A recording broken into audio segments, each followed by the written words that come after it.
John Bodenhamer, Senior Managing Director, Championships of the United States Golf Association, kind enough to drop by. I think people have a lot of questions. Sure.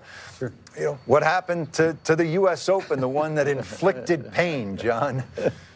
Well, Rich, you know, I think it's no secret. We showed up this morning about 5 o'clock, and to misty, soft conditions, and we had cloudy, overcast marine layer, and that's still cool, damp weather that persisted throughout the day. The sun never really broke through to dry things down as we had hoped. A little bit different weather forecast, not a lot different.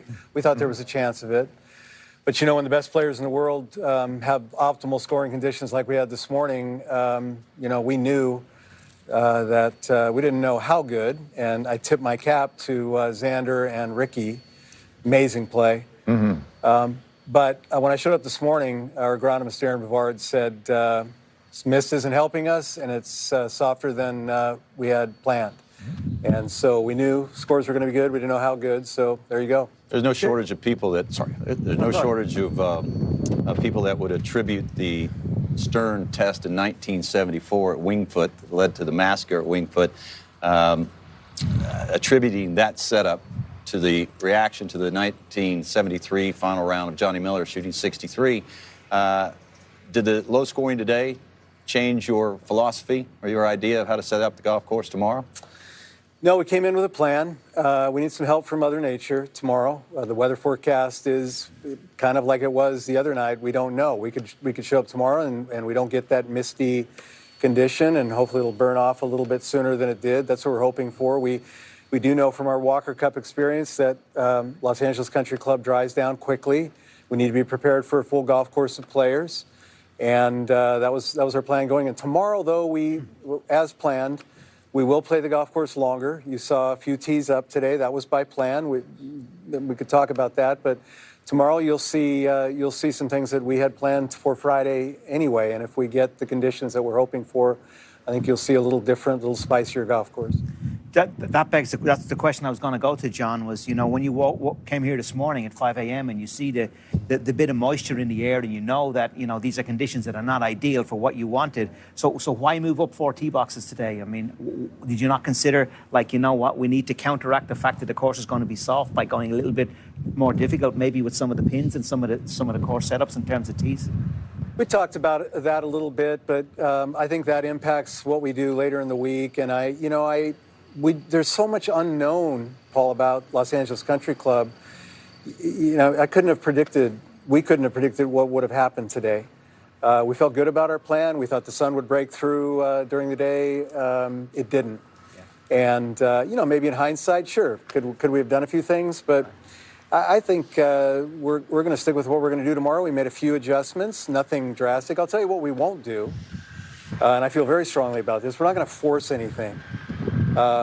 We could do things that would make it stupid hard. We're not going to do that. We're going to stay with our plan. We've made a few adjustments. We're going longer tomorrow. That was by design, and we'll see what happens. You know, I would say this too. It's Thursday. Got a lot of golf left. And, you know, we look at it that way. We look at the long term. It's a big picture for us. And we're excited about what the weekend holds in store. And it's still going to be a great U.S. Open. We have a great leaderboard, too. We're excited about that.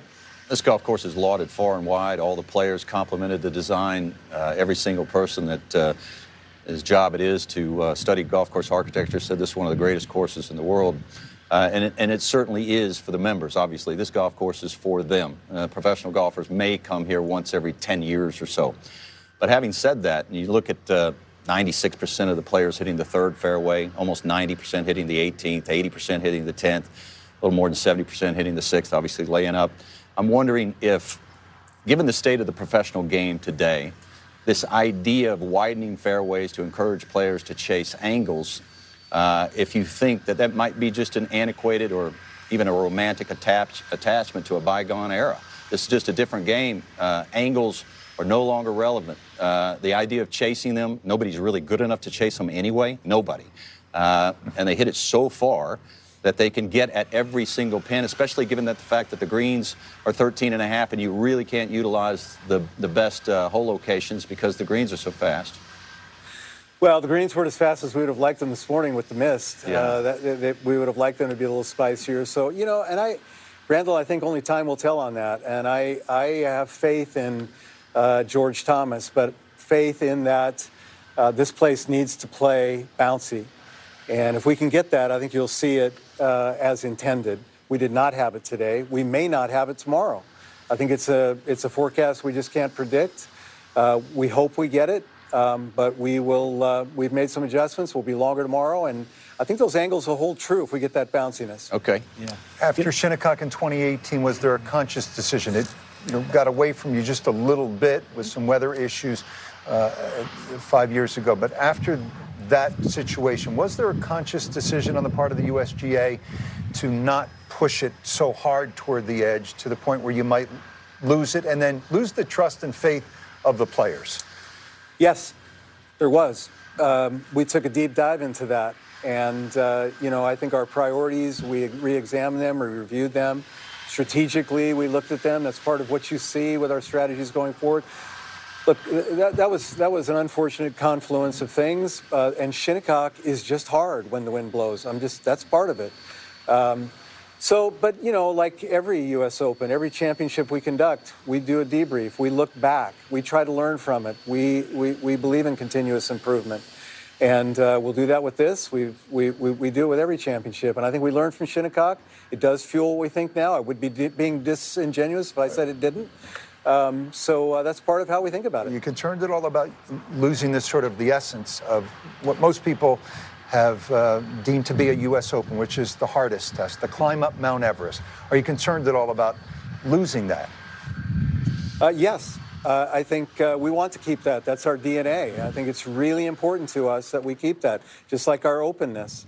And those are things that have been our heart and soul for 125 years. We want to keep it. So we're paying attention, and we'll adjust accordingly. Okay. But we take the long term on it, and we still think we've got 3 more days, and it's going to be great. So you turn up tomorrow in a bit more marine layer and a bit more moisture again. Have you got a few things that are going to test the players a bit more tomorrow? Would you adjust the pin positions rather than sticking to your plan?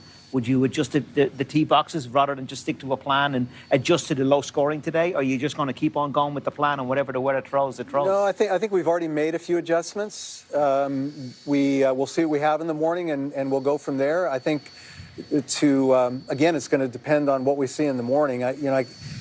To make those calls tonight would not be appropriate. I think we'll evaluate that in the morning.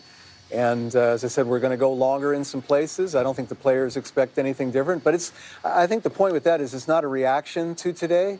Again, we look at it over 72 holes, and we look at the weather. But we'll look at what adjustments are available, and we'll go from there. If the winning score gets to 20 under par, will that upset you? Pardon me? If the winning score got to 20 under par, would that be something that would upset you? I don't know that it would have upset me, but it would be something that I think a lot about, and it wouldn't be ideal for me. But I don't really have a score in mind. I don't think that would be the ideal one, because I don't think we would have done our job in presenting the golf course as we would have preferred to do so. But we're gonna do all that we can to present a challenging and fair, tough but fair U.S. Open test the next 3 days. And let's see where we get. We'll evaluate that on Sunday and see where we are. John, one of the things that we all love about these old golf courses are the fabulous green complexes that Gil Hanse and his team have restored. But just to touch on a topic that I brought up just a minute ago, the green speeds of 13.5, does it really allow you the ability to tuck the pins on some of the more severe slopes to sort of really have the angles that would make being in the right place in the fairway? Do you ever consider just slowing them down a bit to 12 or 11 and just saying to the guys, look, we're going back in time. If we're going to play a golf course that's 120 years old, we can't really do it the way they did it 120 years ago if our green speeds are 13.5. Do you ever just think about, guys, they're going to be 11 this week, and we're going to have some really cool hole locations? We do. I thought we had some really cool hole locations today if it had been bouncy. I think you'll see a number of hole locations we've chosen that are up over 4%. And we'll have to treat those greens in a way that keeps it fair for the guys. I think if you'd have seen firm and fast conditions today, you would have seen things happen on the putting greens that would have been reflective of what we had planned and expected. I hope we get some of that tomorrow. Mother Nature has a seat at the table. We don't get to control that. But we can control what's within our power, and we're prepared to do that. We've made some adjustments. You'll see a bit different golf course tomorrow. I'm hopeful it'll be a bit more spicy. I think the players do too. And let's see what happens and see what Mr. Thomas can bring to life tomorrow.